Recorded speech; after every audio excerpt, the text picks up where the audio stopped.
The reason why this has been such a blessed and amazing location is that they really do a commendable and wonderful job of bridging art and the local community and inviting the local community into the art center of Jordan to be able to really feel like it's part of their own culture.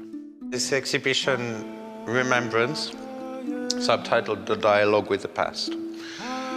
It's describing how life in the region was very different to today in many aspects that we can see from our recorded material in terms of video footage, and especially in my field in terms of the images which has survived from the earliest photography of the region, that people were living sustainably, relatively harmoniously, and in a very good state of coexistence with each other, that there weren't issues between different faiths. Many of the photographers chose to focus on Jerusalem. If you go back to, say, let's say 1900, this kind of time, there was no real division of, I mean, people would be living within their communities of their individual faiths, but that was no conflict, that was no cause of conflict between people at all.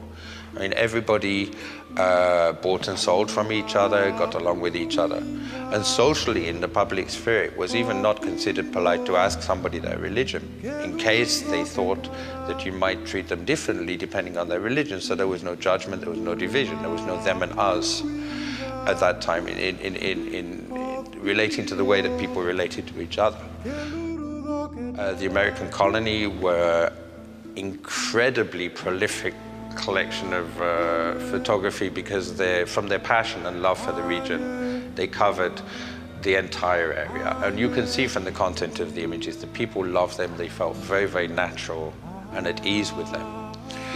And so a lot of images came from the American colony collections. And other images have come from, for example, French photographers, or people that locally have contributed images to my work and said, would you like to bring this into the social history in the public domain? I'm always looking for the full resolution scan of the original material, which means that any information which is possibly there, I have the use of. Photoshop is, let's say, like the living room.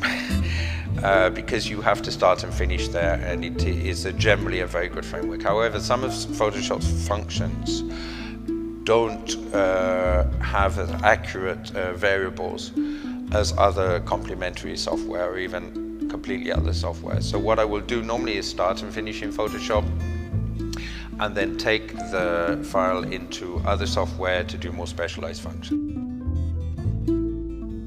I find that people in Amman are absolutely wonderful. They still haven't lost the sense of the importance and value of getting along with the people around them, being kind to each other, being helpful to each other. The way that things work socially is a lot more sensible and logical. Like, for example, an art gallery in New York. They might see art as such a separate thing from their community life. Whereas here, it's another thing, and it's not blown up into some kind of over-ideological thing of, oh, it's art, so it can be like $5 million because we can say art, because we have to ask ourselves, what is art? And the previous exhibitions I've done are mostly focused on this region, this is where I live, extending out a little bit. And of course, in that time, these lands, you could just go anywhere with a camel. There were no borders and like this. I'm now working on an exhibition about Jerusalem. It's provisionally titled Jerusalem City of Peace, or Sacred City of Peace, or City of Sacred Peace, I'm not sure yet, which is arranged for the Jerusalem Fund in Washington in May. And I'm hoping that for the possibility, it seems to be opening up to present this collection to other regions in order that they can have a chance to see it and experience it as well.